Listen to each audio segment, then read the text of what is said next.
नमस्कार, स्वागत है आप सभी का इंडिया न्यूज में। मैं हूं आपके साथ शाफनी पटनायक। बुलेटिन की शुरुआत करेंगे बड़ी खबर के साथ। बड़ी और अहम जानकारी इस वक्त आपको बता रहे हैं। आरबीआई गवर्नर शक्तिकांत दास का कार्यकाल बढ़ा दिया गया है। बड़ी जानकारी, 3 साल के लिए उनका कार्यकाल बढ़ा दिया गया। अहम जानकारी से आपको रूबरू कराते हैं। कैबिनेट नियुक्ति समिति ने मुहर लगाती है इस फैसले पर और आरबीआई गवर्नर शक्तिकांत दास का कार्यकाल बढ़ा दिया गया। तो बड़ी जानकारी इस वक्त आपको बता रहे हैं आरबीआई से जुड़ी, जहां पर 3 साल के लिए आरबीआई गवर्नर का कार्यकाल बढ़ा दिया गया है। शक्तिकांत दास का कार्यकाल जो है अब 3 साल के लिए बढ़ा दिया गया। अब 3 साल और आरबीआई गवर्नर रहेंगे शक्तिकांत दास। बड़ी जानकारी आपको बता रहे हैं। कैबिनेट नियुक्ति समिति ने मुहर लगाई है और बड़ी जानकारी इस वक्त की, आरबीआई गवर्नर शक्तिकांत दास का कार्यकाल बढ़ा दिया गया है। इस वक्त की बड़ी जानकारी, 3 साल के लिए कार्यकाल बढ़ा और आरबीआई गवर्नर शक्तिकांत दास का कार्यकाल बढ़ा दिया गया है। इस वक्त की बड़ी जानकारी, 3 साल के लिए कार्यकाल बढ़ा दी गई है। अहम जानकारी, जहां कैबिनेट नियुक्ति समिति ने मुहर लगाई।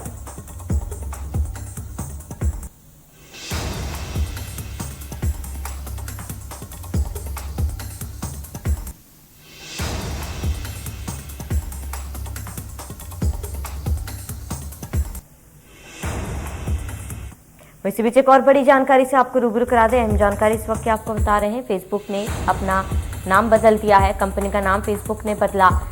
मेटा होगा फेसबुक का नया नाम। बड़ी जानकारी इस वक्त की आपको बता रहे हैं, जहां पर फेसबुक ने अपना नाम बदल दिया। कंपनी के सीईओ मार्क जुकरबर्ग ने यह ऐलान कर दिया है कि अब फेसबुक का नाम मेटा होगा और बड़ा फैसला, बड़ी जानकारी इस वक्त की, जहां पर फेसबुक ने अपना नाम बदल दिया है और फेसबुक का नाम अब से मेटा होगा। तो इस वक्त की बड़ी जानकारी, फेसबुक ने नाम बदलकर अपना नाम अब मेटा किया है और बड़ी जानकारी, कंपनी के सीईओ ने इस बात की जानकारी दी है और फैसला लिया है। मार्क जुकरबर्ग ने ये बड़ा फैसला किया।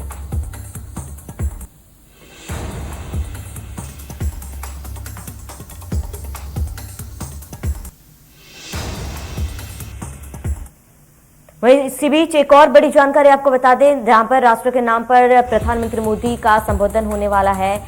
बड़ी जानकारी आपको बता रहे हैं, पीएम मोदी का राष्ट्र के नाम संबोधन होगा। बड़ी जानकारी, अहम जानकारी, सुबह 10 बजे राष्ट्र को संबोधित करेंगे प्रधानमंत्री मोदी। बड़ी जानकारी आपको बता दें, त्योहारों में कोरोना को लेकर आगाह कर सकते हैं प्रधानमंत्री। तो इस वक्त की बड़ी जानकारी आपको बता रहे हैं, यहाँ पर राष्ट्र के नाम प्रधानमंत्री मोदी का संबोधन होने जा रहा है और ऐसे में सुबह के 10 बजे संबोधन होगा।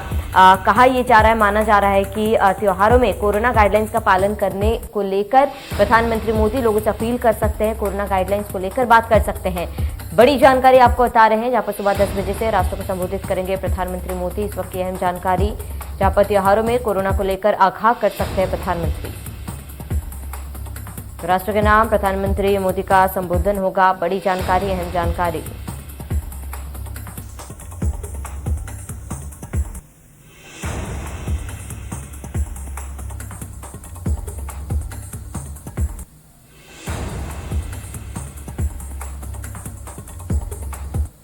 इसी बीच एक और बड़ी जानकारी से आपको रूबरू करा दें, जहां पर एमपी में उपचुनाव को लेकर डोर टू डोर कैंपेन, आज डोर टू डोर कैंपेन का आखिरी दिन है।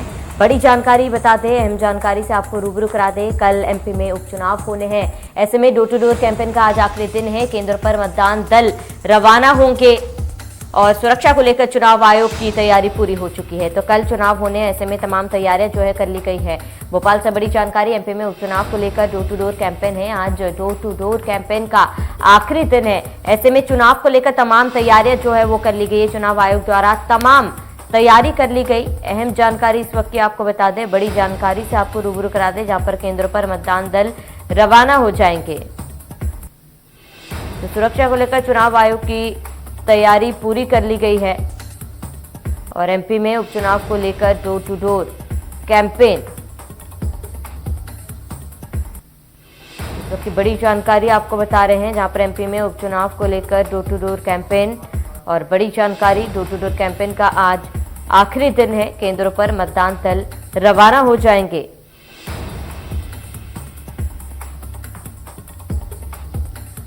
तो इस वक्त की बड़ी जानकारी आपको बता रहे हैं, एमपी में उपचुनाव को लेकर डोर टू डोर कैंपेन किया जा रहा है और आज डोर टू डोर कैंपेन का आखिरी दिन है। बड़ी जानकारी आपको बता रहे हैं।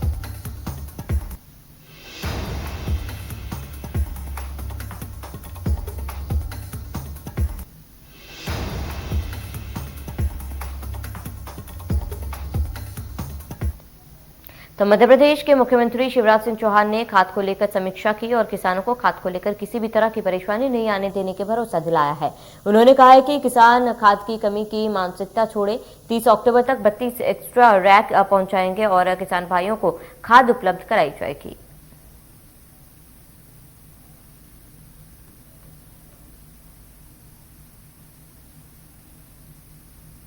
किसान बहनों और भाइयों नमस्कार। अभी मैंने प्रदेश में खाद की उपलब्धता की विस्तृत समीक्षा की है। यूरिया पिछले वर्ष अक्टूबर के अंत तक 3,48,000 मीट्रिक टन किसान बहनों और भाइयों के द्वारा उठाया गया था। इस साल 3,18,000 मीट्रिक टन उठाया जा चुका है। बाकी शेष बची मात्रा भी इस महीने के अंत तक 31 अक्टूबर तक उपलब्ध करा दी जाएगी। गत वर्ष अक्टूबर के अंत तक 2,78,000 मीट्रिक टन यूरिया किसान बहनों और भाइयों द्वारा खरीदा गया था। इस साल 2,31,000 मीट्रिक टन यूरिया किसान भाई बहन खरीद चुके हैं और बची हुई शेष मात्रा भी उपलब्ध कराई जा रही है। आप चिंता ना करें।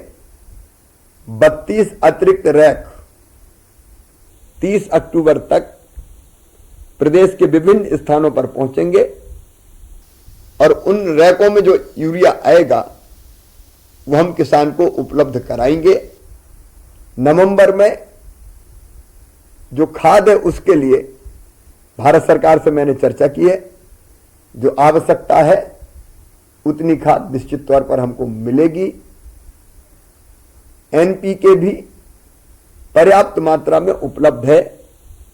मेरी आपसे यह भी अपील है कि आवश्यकता पड़ने पर एनपीके और सुपर फास्फेट का भी आप उपयोग करें। मैं आपको आश्वस्त करता हूं कि हम जो आवश्यक मात्रा है, जो जरूरत है प्रदेश की, उसके लिए डीएपी, यूरिया, एनपीके की उपलब्धता सुनिश्चित करवाएंगे। आप परेशान ना हो, हड़बड़ में ना रहें। इसलिए मैं आपसे अपील करता हूं, चिंता ना करें। समय समय पर आवश्यक मात्रा में खाद उपलब्ध कराई जाएगी।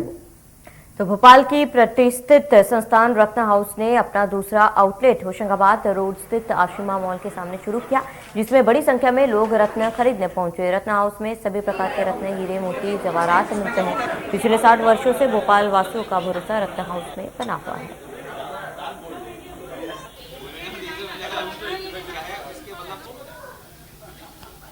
हम रत्न हाउस होते हैं, हम 50 साल से न्यू मार्केट में थे। अब रत्न हाउस का पहला आउटलेट नए भोपाल में आज प्रारंभ किया है हम लोगों ने। पहले भोपाल छोटा था, अब भोपाल का विकास हुआ है। तो न्यू मार्केट से लेके मिस्रोद आगे मंडीदीप तक भोपाल एक हो गया है। तो विकास के साथ साथ हमको भी भोपाल के विकास में सहयोग करना है और हमारे कस्टमरों को विश्वास हमारे साथ में है। तो आज रत्न हाउस का उद्घाटन हम लोग सब परिवार कर रहे हैं। 50 साल से तो हम भोपाल ही हो गए हमको, और पैतृक हमारा काम सीहोर चल रहा है, तो वो तो पीढ़ी से चला रहा है। लोगों की संस्था रत्न हाउस के नाम से है और हम लोग रत्नों का व्यवसाय करते हैं। पिछले 40 साल 50 साल से हम लोग इस व्यवसाय में हैं। हम लोगों ने कोशिश की है शहर में लोगों को रत्नों के विषय में अच्छे से जानकारी देना, सर्टिफाइड रत्न देना और लोगों को एक विश्वसनीयता का परिचय देना। क्योंकि हम लोगों की लाइन में क्या होता है कि लोग रत्न खरीदना तो चाहते हैं, लेकिन वो ये नहीं समझ पाते हैं कि रत्न खरीदें तो कैसे खरीदें और सही रत्न कहाँ मिलेगा। तो अब हम यही कहते हैं। आगे बढ़ेंगे। दमोह जिला अस्पताल परिसर में मुख्य गेट के सामने अस्पताल प्रबंधन का अमानवीय चेहरा सामने आया है। 2 दिन में बीमार एक व्यक्ति की गुरुवार को मौत हो गई। दिन भर किसी ने सूद नहीं लिया। दीवार से सटे पड़े शव पर शाम तक मक्खियां भिनभिनाने लगी। इंसानों ने तो सूद नहीं ली, लेकिन एक सांड जरूर उसके पास आया। शव के पास पड़े सामान में वो कुछ खाने के लिए खोजने लगा था। इस दौरान वो बार बार शव को ही हिलाता रहा। शाम को ऐसा करता देख एक राहगीर ने उसे भगाया। जब जाकर पता चला कि उस व्यक्ति की मौत हो चुकी है। मामले में जिला अस्पताल की सिविल सर्जन डॉक्टर ममता तिमोरी का कहना है कि उन्हें कल पता चला था कि कोई व्यक्ति बीमार है जो पार्क की बाउंड्री के पास बैठा है। मैं उसे देखने गई थी तो उन्होंने पुलिस को सूचना दी है कि वे उसे अस्पताल में भर्ती कराएं, लेकिन पुलिस ने ऐसा नहीं किया। सिविल सर्जन का कहना है कि अब मौत की जानकारी आपके द्वारा मिली है।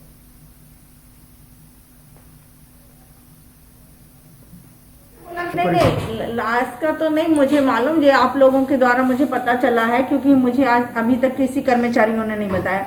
कल मेरे कर्मचारी ने मुझे बताया था तो मैं उसके पास गई थी, मैंने देखा था तो कल हिल डुल रहा था पूरा था, तो मैंने अपने उसको क्या नाम उमेश उसको बोला कि उठाओ, तो फिर यादव ने मुझे बताया कि वो यहीं कहीं का है किसी का रिश्तेदार, तो फिर हम लोगों ने पुलिस में सूचना दे दी थी। नहीं, लाश का तो नहीं मुझे मालूम। और ज्यादा जानकारी के लिए संवाददाता पंकज शुक्ला हमारे साथ जुड़ चुके हैं। पंकज, क्या कुछ पूरा मामला था, विस्तार से बताएं। साहब, ये पूरा मामला जो है जिला प्रशासन एवं अस्पताल प्रबंधन अपनी काली करतूत छुपाने का प्रयत्न कर रहा है। 3 दिनों पहले बलराम अहिरवाल नाम का यह व्यक्ति जिला अस्पताल में अपने कैंसर के इलाज के लिए भर्ती हुआ था, परंतु देखा जाए तो वो कल मौत हो गई। जब हम लोग मीडिया के लोगों ने देखा कि वह मौत हो गई और सिविल सर्जन ऑफिस के पास जो मौत हुई उसके बाद भी उसकी किसी ने कोई चद्दर डालने की भी जरूरत महसूस नहीं की। जब हमने इस संबंध में दमोह कलेक्टर एस कृष्ण चैतन्य से बात की तो उनका कहना था मैंने पीआरओ के माध्यम से आप लोगों को बता दिया है जी, और वो अपनी काली करतूत छुपाने की पूरी तरह से दमोह जिला प्रशासन एवं अस्पताल प्रबंधन लगा हुआ। सबसे बड़ी बात यह है कि मानवता इतनी भी मानवता नहीं थी कि उसके गले का कैंसर होने के कारण उसके गले पे कीड़े पड़ सकते। अस्पताल प्रबंधन ये भी नहीं सोचा कि एक चादर उसके ऊपर डाल दी जाए। बिल्कुल पंकज, क्योंकि ये जरा बताएं कि क्या इलाज के दौरान व्यक्ति की मौत हुई है या फिर इलाज के लिए भर्ती ही नहीं कराया गया था, क्योंकि जो बयान हमने अभी सुना वहां पे साफ ये कहा जा रहा है कि उन्हें इलाज के लिए अस्पताल में भर्ती ही नहीं कराया गया था। नहीं, इलाज के लिए तो वो भर्ती थे 2 दिन में, 2 दिनों से, परंतु अब जिला प्रशासन सरकारी बयान जारी कर रहा है कि वो अस्पताल से उठ के बाहर चले गए थे। परंतु सवाल यह उठता अगर ये करतूत छुपा भी रहे हैं तो अगर वो उठ के चला गया तो अस्पताल में जो गार्ड मौजूद है, यानी ये लगता है कि अस्पताल में कोई व्यक्ति को जब आना हो जब आ जाए और अस्पताल में भर्ती हो जाए अपने पलंग से उठ के चला जाता है। अस्पताल प्रबंधन कोई ध्यान नहीं जी, पूरी तरह से ये झूठ बोल रहे हैं पूरा जिला प्रशासन। बिल्कुल पंकज, क्या अभी इस पर कोई कार्रवाई की जाएगी? क्या कोई शिकायत दर्ज कराई गई है? और जो व्यक्ति मृत वहां पर पड़ा हुआ है, क्या उसके परिजन उनके सूद लेने के लिए नहीं पहुंचे अभी तक? उनके परिजनों को इस विषय में कोई सूचना नहीं मिली। मीडिया के द्वारा जब सूचना मिली, वह दमोह के ही यहाँ पर जटाशंकर के पास के निवासी हैं, उन्हें सूचना दे दी गई। अब उसका अंतिम संस्कार किया जाएगा। तो क्या जहां तक जी जांच की बात है, सरकार आप भी जानते थे जैसे जांच यही होगी, जांच होगी, उसमें किसी चतुर श्रेणी कर्मचारी को सस्पेंड कर दिया जाएगा, निलंबित कर दिया जाएगा, उसके ऊपर इसकी गाज गिरा दी जाएगी। जिस प्रकार से बेहुदा बयान सिविल सर्जन दे रही है, हमें पता नहीं, जबकि उनके ऑफिस के सामने ये मौत हुई है। बिल्कुल पंकज, तमाम जानकारी के लिए आपका बहुत बहुत शुक्रिया। आगे बढ़ेंगे जहां पर किसानों को आधुनिक खेती से जोड़ने के लिए जबलपुर के युवा इंजीनियर्स ने एक रोबोट तैयार किया जो किसानों की खेती के तरीके को न केवल बदल देगा बल्कि उनकी लागत भी कम करेगा। तस्वीरों में नजर आ रही है ये मशीन किसानों के लिए वरदान साबित होगी। जबलपुर के एक निजी इंजीनियरिंग कॉलेज के 9 छात्रों ने मिलकर इस मशीन को तैयार किया है जिसका नाम ग्रीन रोबोट दिया है और मैकेनिकल, कंप्यूटर साइंस और इलेक्ट्रिकल छात्रों द्वारा तैयार किए गए इस रोबोट की खासियत ये है कि ये पूरी तरह से बैटरी और मोबाइल ऐप से संचालित होता है। ये गूगल मैप पर दिखाई लोकेशन पर जाकर पौधे लगा सकता है। इसमें ग्लोबल पोजीशनिंग सिस्टम लगा होता है, जिसके चलते दूर बैठा व्यक्ति मोबाइल ऐप के जरिए इसे वहां बेच सकता है। यहाँ पर आपको बता दें, पौधा लगाने हैं, इसमें लोहे का एक पाइप लगा है जो सबसे पहले ड्रिल की तरह काम करते हुए 4 इंच तक का गड्ढा तैयार करता है। इसके बाद लोहे के दूसरे पाइप की मदद से गड्ढे में पौधा रखा जाता है। कौन सा पौधा लगाना है उसके लिए रोबोट को कमांड देने का सिस्टम इसमें लगा हुआ है। एक बार चार्ज करने पर यह लगभग 1,500 से 2,000 पौधे लगा सकता है। जी, ये हमारा ग्रेबो है, यानी कि smart plantation robot. Smart farming ज़्यादा कहना सही रहेगा, क्योंकि अभी तो बस इसमें प्लांटेशन का फीचर है, लेकिन हम बाद में इसमें इरिगेशन और साथ में मॉनिटरिंग का भी फीचर हम जोड़ने वाले हैं। तो इसमें जो काम ये करता है वो करता है, आपका एक मोबाइल फ़ोन में एक ऐप रहता है, तो उस ऐप में आपको इसमें बताना पड़ता है कि आपको किस तरह का इसमें मोड सिलेक्शन करना पड़ता है, यानी कि आपको इसमें प्लांटेशन कराना है या मॉनिटरिंग करानी है, इरिगेशन कराना है। तो वो चूज़ करने के बाद, जैसे आपने प्लांटेशन चूज़ किया, उसके बाद आपको बताना पड़ता है कि आपको कहाँ प्लांटेशन करना है और साथ ही में किस तरह का पौधा आपको लगाना है। कैसे हम उनकी बुआई खुदाई का जो मेहनत है, जो पैसा है, जो समय है और जो एक लेबर लगती है उनको, वो कैसे किस तरह से कम किया जाए। और उसको देखते हुए फिर हमने डिसाइड किया कि एक हम लोग ग्रीन रोबोट को तैयार करते हैं। ये एक प्रोडक्ट हम तैयार करते हैं जिसमें सारी टेक्नोलॉजी, वो mechanical engineering, electrical engineering, electronics engineering, computer science and engineering, उसका जितना भी टेक्नोलॉजी है वो सारी हमने इसमें यूज़ की हुई है। आपने देखा होगा कितनी आसानी से ये खुदाई करता है, पौधों को उसमें रोपता है। और इसके आगे हम लोग इसमें सिंचाई का भी इसमें प्रोविज़न किया हुआ है और भी बहुत सारे नए नए फीचर्स हम लोग इसमें आर्टिफिशियल। इसी बीच एक बड़ी और अहम जानकारी से आपको रूबरू करा दें। इस वक्त की बड़ी जानकारी आपको बता रहे हैं, भोपाल से प्रचार खत्म होने के बाद क्षेत्र का दौरा। बड़ी जानकारी आपको बताते हैं, क्षेत्र में घूम रहे थे परिवहन मंत्री गोविंद सिंह। इस वक्त की बड़ी जानकारी आपको बता रहे हैं, हम जानकारी से आपको रूबरू करा दें। परिवहन मंत्री गोविंद सिंह राजपूत पर एफआईआर दर्ज किया गया है। आचार संहिता के उल्लंघन का ये मामला उनके खिलाफ दर्ज किया गया। तो बड़ी जानकारी, भोपाल से प्रचार खत्म होने के बाद सड़कों पर दौरा करते हुए नजर आए थे परिवहन मंत्री, जिनके खिलाफ एफआईआर दर्ज कर लिया गया है। बड़ी जानकारी आपको बता दें, आचार संहिता का उल्लंघन को लेकर ये कार्रवाई की गई।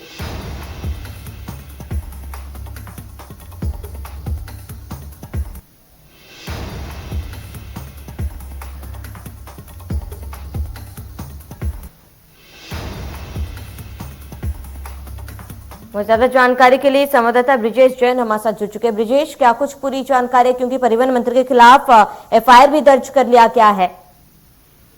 बिल्कुल, देखिए, चुनाव के 72 घंटे पहले चुनाव प्रचार खत्म हो गया है और चुनाव प्रचार जब खत्म होता है तो नियम यह होता है कि जिले के बाहर का कोई भी व्यक्ति उस क्षेत्र में नहीं रह सकता।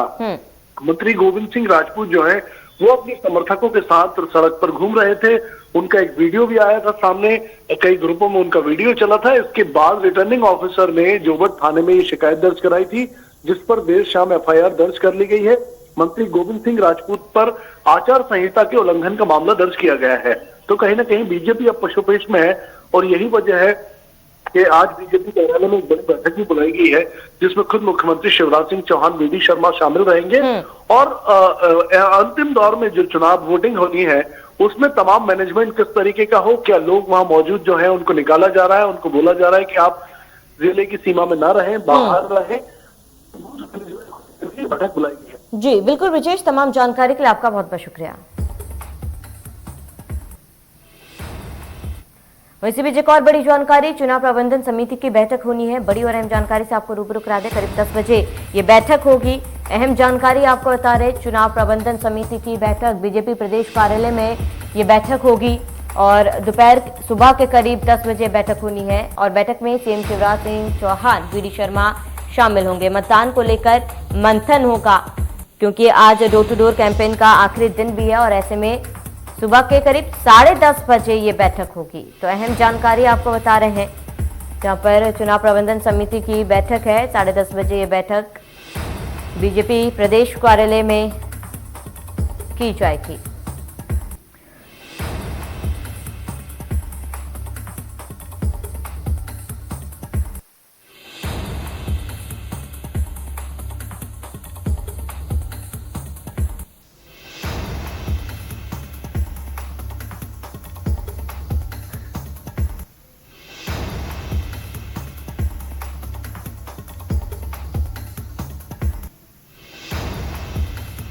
तो बड़ी जानकारी आपको बता रहे हैं, जहां पर सीएम शिवराज सिंह चौहान, वीडी शर्मा बैठक में मौजूद है। मतदान को लेकर मंथन होगा, बड़ी जानकारी आपको बता रहे हैं, जहां पर सुबह 10:30 बजे ये बैठक होगी।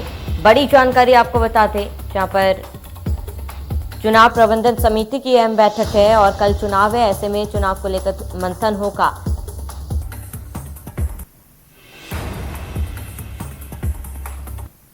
वहीं मध्य प्रदेश में कोरोना को लेकर बड़ी जानकारी, जहां पर मध्य प्रदेश में कोरोना विस्फोट हुआ है। बड़ी जानकारी आपको बता दें, एक बार फिर कोरोना ने मध्य प्रदेश में दस्तक देना शुरू कर दिया है। 5 जिलों में 19 कोरोना मरीज मिले हैं। बड़ी जानकारी आपको बता दें, जहां पर मध्य प्रदेश में 115 सक्रिय मामले फिलहाल। बड़ी जानकारी, मध्य प्रदेश में फिर से कोरोना विस्फोट हुआ है और ऐसे में आपको बताते हैं कि 5 जिलों में 19 कोरोना मरीज पाए गए हैं। तो बड़ी जानकारी आपको बता दें, अहम जानकारी, फिलहाल प्रदेश में 115 सक्रिय मामले हैं और इस वक्त की बड़ी जानकारी आपको बता दें, जहां पर 5 जिलों में 19 कोरोना मरीज मिले हैं। चलिए इसके साथ इस बुलेटिन में मेरे साथ इतना ही। देखते रहिए इंडिया न्यूज।